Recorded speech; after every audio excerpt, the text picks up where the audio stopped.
Hey class, today we're just going to be doing a very quick introduction to the respiratory system. Just remember, as we're doing this distance learning, we just need to remember to breathe. So breathe in and breathe out. So we're going to be using our respiratory system quite a bit in these next couple of weeks, just to making sure that we are remembering to breathe and not panic during any of this. But let's just talk really quickly about the function of the respiratory system. As we did before, just a second ago, you breathe in and you breathe out. So the primary function of our respiratory system is to take in oxygen and then get rid of carbon dioxide, because our cells need oxygen to function, and carbon dioxide technically is a byproduct of other processes that we don't need.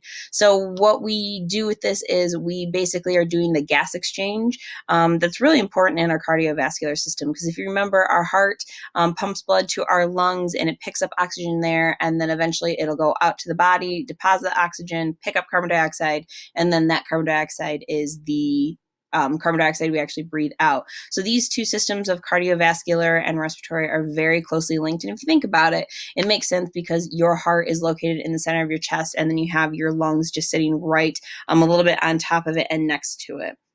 So it does make sense that those two are really linked together, but it's that gas exchange that's really important in the overall connection between the two, of that gas exchange of oxygen coming in as we breathe in and then carbon dioxide as we breathe out.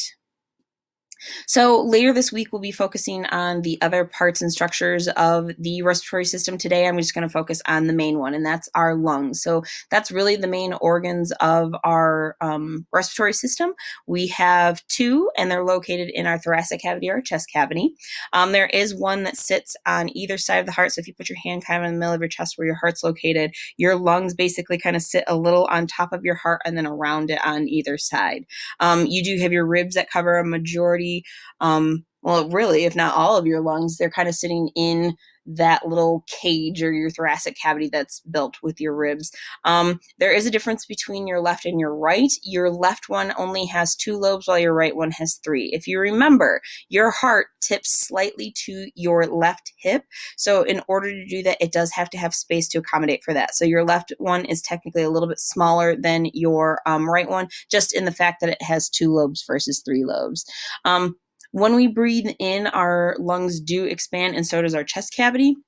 You can kind of feel that if you put your hand on your chest and you take a really deep breath in, you can feel your ribs kind of expanding to allow room for your lungs, which is good, but it has to have this nice pleura in there to allow for moisture, and also you have this pleural cavity that's filled with pleural fluid to reduce friction. So you don't want your lungs to stick to itself, and you don't want it to stick to your walls. So we have this thin membrane of pleura and this pleural cavity that has the fluid in there to help reduce that friction.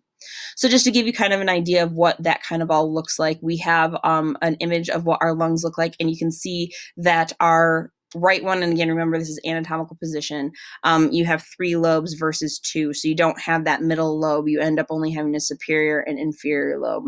And then if you look at the image on the right, you can see where we have the pleural membranes that cover the outside of the lungs, but you also have it's kind of a double lined sac that the lung actually sits in. So it's kind of like a pleural cavity within the thoracic cavity. So you can see we have the ribs, then we have this membrane and this space filled with that fluid that, again, reduces friction and increases that moisture. So again, our lungs aren't collapsing on itself, and they're not sticking to anything when we breathe in. You can also see the diaphragm underneath. When we talk about actually how we breathe, that will play a big role. But again, I just wanted to do a real quick introduction, and that's about it for this week. So I will talk to you later. Bye, everyone.